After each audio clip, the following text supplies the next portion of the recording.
Leaders are not born. Nobody is born a leader. Leaders are made.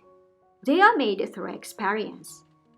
How do you go from a leader to a great leader? Experience. Somebody said that there are no great people, there are great situations, because usually when you have a crisis or a problem, people who are charged may raise it to the opportunity and they gain a lot of experience from it. So we will all have opportunities where we will have, hopefully, tough situations, crises. If we take these opportunities, even though we may fail because there is always a risk of failure, if we overcome, if we are going to feel very good about ourselves, and the fact that we feel good about ourselves, that we overcame this is going to make us a reflective ladies, more experienced and more respected. The world has changed, and it has changed very quickly. Unimaginable to cross the country borders to the world. And now it has been obvious a step as we fight COVID-19. This is because we are experiencing now unprecedented event, a global pandemic. We have moved to fight by going hard and going early. All of these rapid changes created anxiety and uncertainty, which means that changing how we live. This current situation is causing huge disruption and uncertainty. I cannot tell when this will end. This alert system is designed to help us through, so please do stay tuned as we will share daily updated, especially as alert level can move from one level to the next in a short space of time, as we have seen elsewhere in the world. We are creative, practical, and community-minded.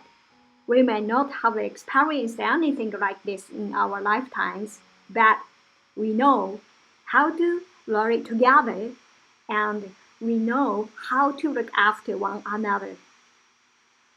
What could be more important than that? Be strong, be kind, and unite against COVID-19. So the managing a crisis requires recognizing it early on and acting decisively. The international evidence so far shows a disproportionate number of female leaders successfully taking that approach to the current pandemic.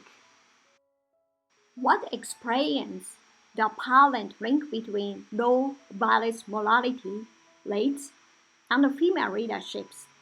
Even the leaders brings a combination of compassion and rigor. The way that they engage the public, fact, evidence, and science-based early, but also really showing empathy and speaking to the humanity of what at stake here in the crisis. The several countries have been praised for their effective response to the pandemic. As the virus began spreading, they put testing, lockdown, and intubation measures and praise quickly. So how did these countries get it right? As the virus spread beyond China, countries and territories run by women appear to have had particularly effective strategies. At the end of the day, fortunately, I think I made the right decision. But I didn't know at the time if this decision was right. So I would say tough choices come from uncertainty, from the unknown, from the contradictory opinion. We are gonna receive it about one particular subject, and we are gonna have to come back to our own values, our own intuitions, to our own convictions, to our own beliefs to make these choices. And then there is no return back. So we cannot from time to time, we are lucky if we can say, I made a mistake. Because the people say, You are history. You made a mistake. You are gone. But we want to make sure that what we are doing is right, and we very well in a terrible crisis. We just want have one choice, one trial. So we want to make sure it's the right one, because it's not only about us, because we are embarking so many people behind us. We are playing with so many future, so much hopes, so much expectation. Taiwan's female leaders, to recognize the threat to her island, had received the early response, including restricting flights from mainland China and ramping up the production of personal protective equipment such as masks. New Zealand was even more aggressive as she enforced a national lockdown before any deaths were even reported, and she banned tourists, which are the country's biggest source of income.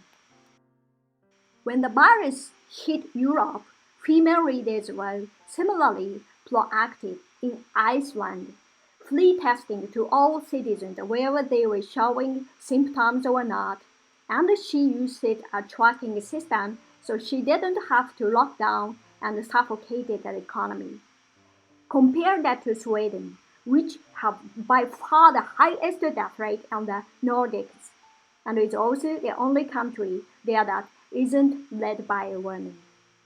Smaller nations are perhaps easier to manage, but that doesn't explain it. Germany's no noticeable low death rate with other comparable European states and the US. Reconstructed its country, tough choices began made every day. The need for good leadership during the crisis cannot be overemphasized. But at the same time, it is said that leaders can easily make mistakes during a crisis.